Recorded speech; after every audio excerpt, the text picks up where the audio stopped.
एक बार की बात है, एक मूर्तिकार एक जंगल से गुजरा था। रास्ते में उसकी नज़र एक बहुत ही सुंदर पत्थर पर पड़ी।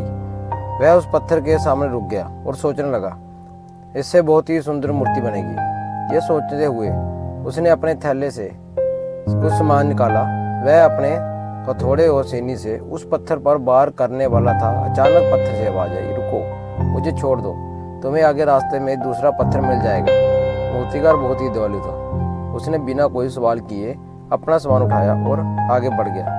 वह जंगल में कुछ ही दूर गया था, उसे एक और पत्थर दिखाई दिया। वह पत्थर काफी विशाल था और सुंदर था। मूर्तिकार वहीं रुक गया। उसने अपने थोड़े और सैनी से उस पत्थर पर काम करना शुरू कर दिया। कुछ ही समय बाद उसने उस पत्थर को अच्छी मूर्ति में बदल दिया। मूर्ति बनाने के बाद वह जंगल पार करके गांव में चला गया। गांव वालों ने उसे कहा, हमारे गांव में एक नया मंदिर बना है, उसके लिए भगवान की एक मूर्ति बना दो। मूर्तिकार ने कहा, मैंने अभी जंगल में एक बहुत अच्छी मूर्ति बनाई है, तुम लोग उसे ले आओ। लोग जंगल में जाकर उस मूर्ति को ले आए और मंदिर में स्थापित कर दिया। मूर्ति स्थापित करने के बाद लोग बोले, हमें नारियल फोड़ने के लिए भी एक पत्थर चाहिए। मूर्तिकार बोला, जंगल में एक पत्थर और है, मैंने उसे ऐसे ही छोड़ दिया था, तुम उसे ले आओ।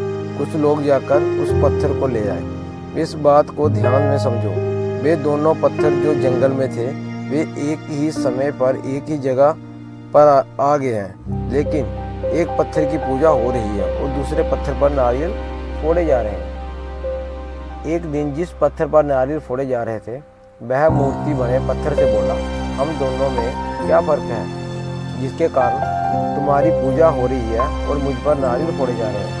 मूर्ति बना पत्थर बोला, कोई फर्क नहीं है, फर्क सिर्फ तुम्हारे द्वारा लिए गए फैसलों का है।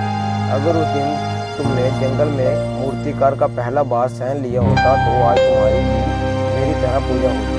मैं आपको ये समझाना चाहता हूँ कि आपके द्वारा आज लिया गया फैसला ही आपके लिए भविष्य में अच्छा और बुरा समय लेकर आता है। इसलिए मुसीबत आने पर घबराओ नहीं, वो समझ कर ही फैसले लो, क्योंकि ये फैसला आपके आने वाले कल के बारे में बताएगा।